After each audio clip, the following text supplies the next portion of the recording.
not here simply to speak up for our own area. We are here because we are part of a team.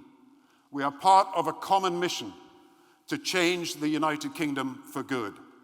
An end to centralisation in Westminster and Whitehall, an end to the undemocratic House of Lords, which should be replaced by an assembly of the nations and regions, devolution all round the United Kingdom, including Manchester, the northwest, the northeast, including Yorkshire and the south of England as well, and of course devolution extended in Wales also.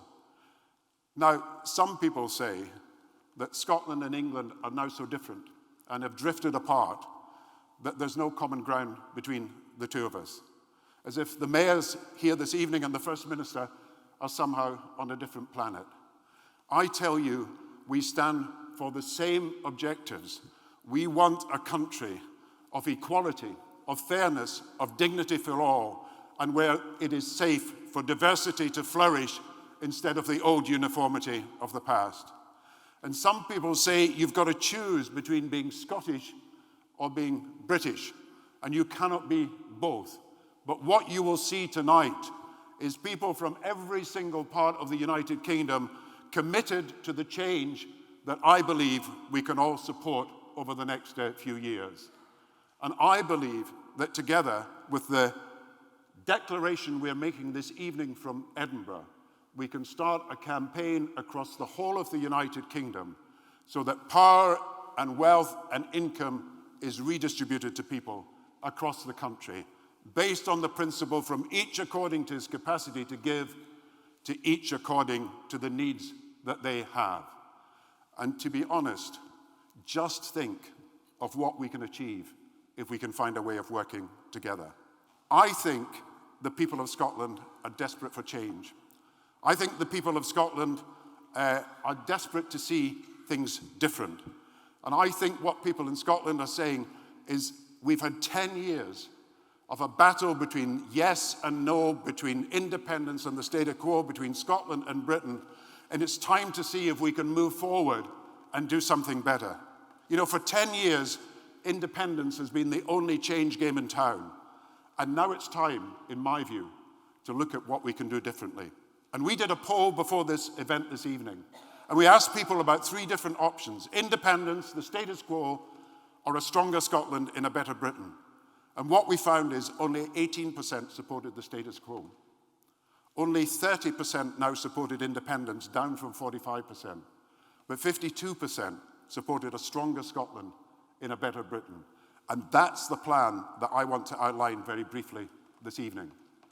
A plan for Scotland that is a stronger Scotland with more say in Britain, a stronger Scotland because there's more cooperation between Scotland and the rest of the UK, and a stronger Scotland because we deal with the problems in the health service, in education, in the police, in transport, in housing, all the problems that remain unaddressed today and desperately need urgent action in Scotland from people who care about the future of this country.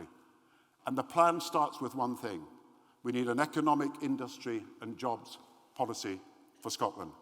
A report out in the next few days will say there are 7 major clusters of economic activity, dynamic clusters that are job-creating hubs that can create more jobs and are hotspots for employment in Scotland. And they're in information technology and digital, they're in the environmental sciences, they're in medical and life sciences, and they're in the advanced technologies and creative industries. And they can create thousands of jobs for Scotland. Glasgow, once known for shipbuilding, could be known in the future as the world centre for precision medicine. Dundee, known for jam and journalism, could be known as the world centre for video games and digital industries associated with. The North Sea, Aberdeen and the North East, right down to Fife Centre, obviously, if the North Sea oil industry can be known for being the world leader in renewables in the future. But what we need is a Scotland that is prepared to work with Britain so that we have universities across the country working together, we have investment from all over the country in Scotland, we get the benefits of cooperation, and then we will start to create thousands of jobs in our country.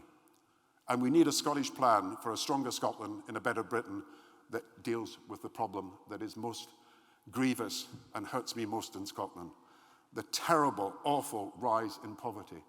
Now, I was brought up in Kirkcaldy, And it was a town that was undergoing huge change when I was growing up. The mining industry, linoleum industry, textiles going down. And we had slum housing that hadn't been removed from the Victorian era. And we saw real poverty, rising poverty, terrible poverty. And I did not think I would ever see that again in my lifetime. But we are now seeing children going to school ill-clad and hungry. We're now seeing families having to choose between heating and eating. We're now seeing mothers who are ashamed that they've got to queue up at food banks because even when they work, they don't earn enough to make ends meet.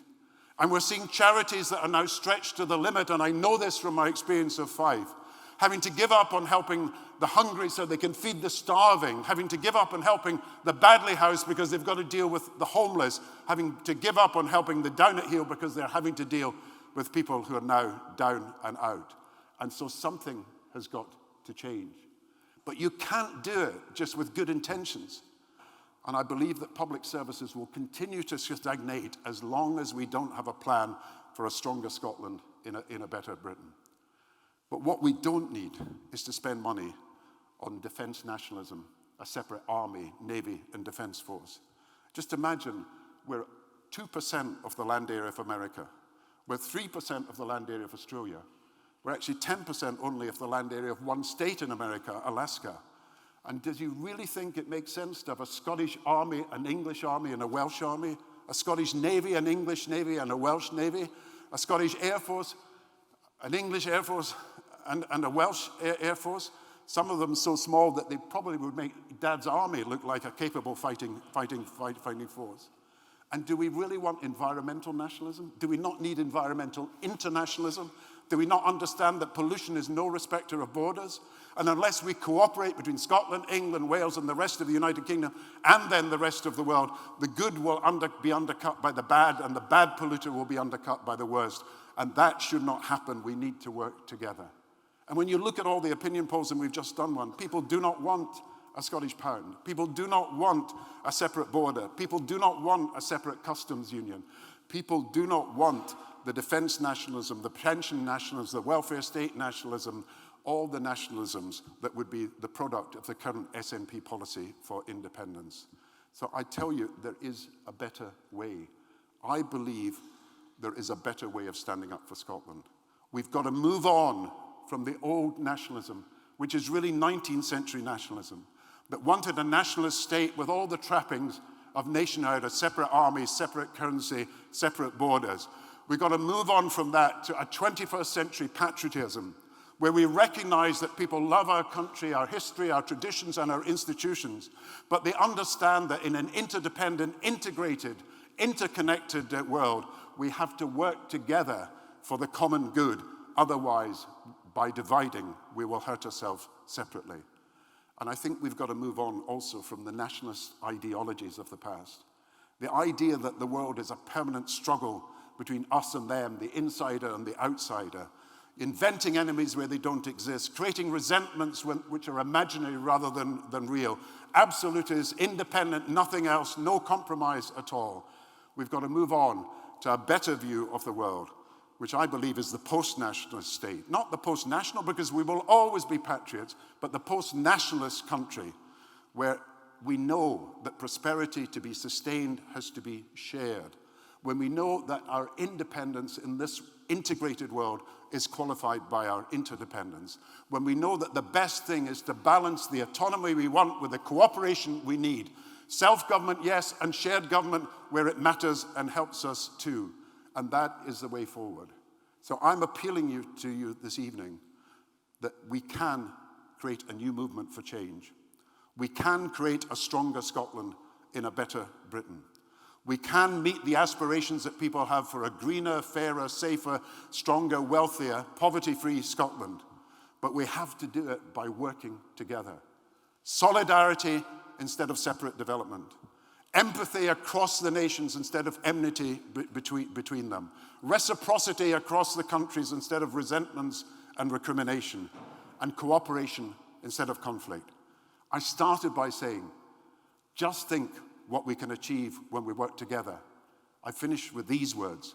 There is nothing we cannot achieve if we work together. Let's do it.